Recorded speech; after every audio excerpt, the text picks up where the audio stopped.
नमस्कार दोस्तों, कैसे हो आप सभी। आज हम बात करने वाले हैं एक हिस्टोरिक डील के बारे में। एक ऐसी डील जिससे इंडिया और अमेरिका के डिफेंस टाइज और भी मजबूत हो गए हैं और जिससे India stock market, defence companies और इन्वेस्टर्स सबको लॉन्ग टर्म फायदा हो सकता है। 31 अक्टूबर 2025 कोलालमपुर, यहीं पर इंडिया के डिफेंस मिनिस्टर राजनाथ सिंह और यूएस डिफेंस सेक्रेटरी पीट हेग्सेट ने मिलकर साइन किया एक नया 10 साल का डिफेंस फ्रेमवर्क एग्रीमेंट। यानी अगले 10 साल तक इंडिया और अमेरिका मिलकर डिफेंस, सिक्योरिटी और टेक्नोलॉजी के हर लेवल पर पार्टनरशिप को और गहरा करेंगे।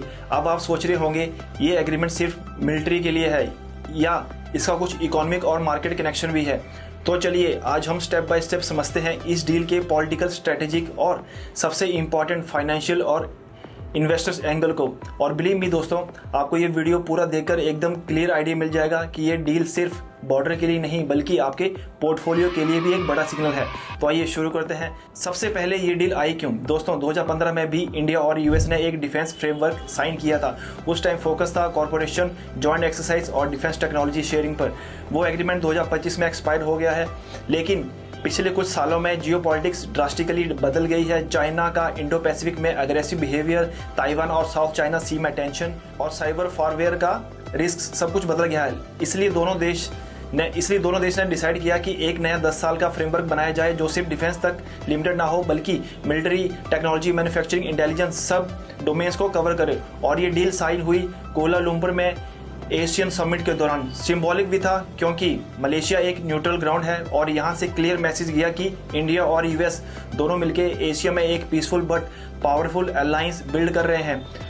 अब चलिए सिंपल शब्दों में समझते हैं इस डील की पॉइंट्स क्या है। नंबर 1, यूनिफाइड विजन और पॉलिसी डायरेक्शन। इस डील का मेन एम है एक क्लियर रोड मैप बनाना। दोनों देश डिफेंस और सिक्योरिटी के मैटर्स में एक कॉमन अंडरस्टैंडिंग रखेंगे। यही इंडो पैसिफिक रीजन में अगर कोई क्राइसिस होता है तो दोनों फोर्सेस एक ही विजन के अंडर एक्ट करेंगी। Number 2, multiple domain corporation. अब पार्टनरशिप सिर्फ लैंड, सी और एयर तक लिमिटेड नहीं है, इसमें साइबर और स्पेस भी इंक्लूड किया गया है, जैसे कि joint cyber security programs, satellite coordination, space surveillance और एआई बेस्ड डिफेंस सिस्टम। ये सब मिलकर इंडिया को एक नेक्स्ट जनरेशन मिलिट्री इकोसिस्टम बनाएंगे। नंबर 3 है डिफेंस इंडस्ट्रियल कोलैबोरेशन।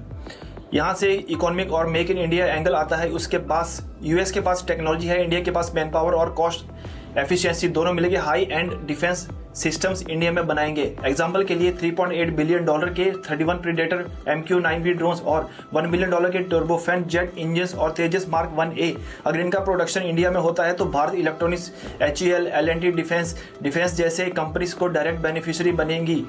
नंबर 4 है इंफॉर्मेशन और इंटेलिजेंस शेयरिंग। अब दोनों कंट्रीज रियल टाइम इंटेलिजेंस और सैटेलाइट डाटा शेयर करेंगी। बॉर्डर मॉनिटरिंग, मैरीटाइम ट्रैकिंग और काउंटर टेररिज्म में एक बड़ा एडवांटेज है। नंबर 5 है maritime security and Indo Pacific focus. इस डील का एक मेजर एम है फ्रीडम ऑफ नेविगेशन इंश्योर करना, मतलब चाइना का इन्फ्लुएंस को काउंटर करना और इंडो पैसिफिक रीजन में पीस मेंटेन रखना।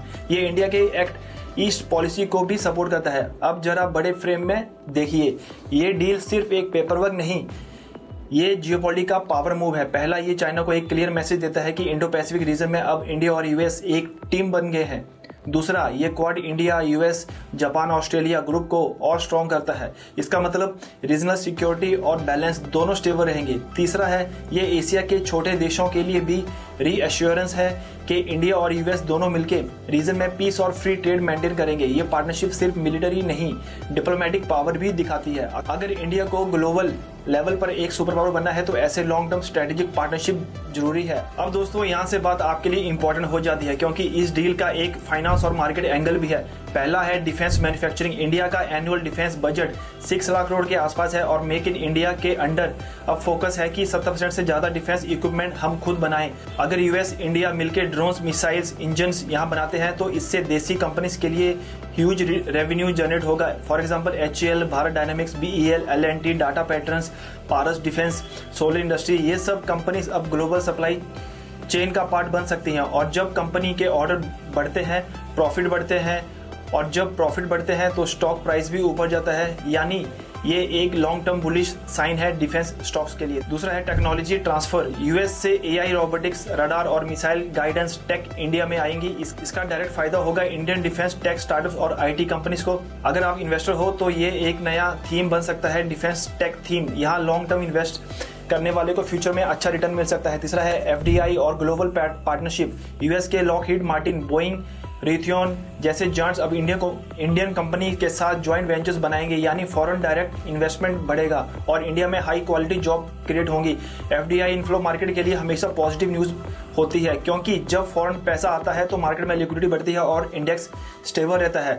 चौथा है रूपी स्टेबिलिटी और ट्रेड डेफिसिट। अगर इंडिया डिफेंस एक्सपोर्ट्स बढ़ाता है तो ट्रेड डेफिसिट कम होता है, रूपी स्टेबल होता है और फॉरेन इन्वेस्टर्स का कॉन्फिडेंस बढ़ता है। ये इनडायरेक्टली मार्केट सेंटीमेंट को पॉजिटिव बनाता है।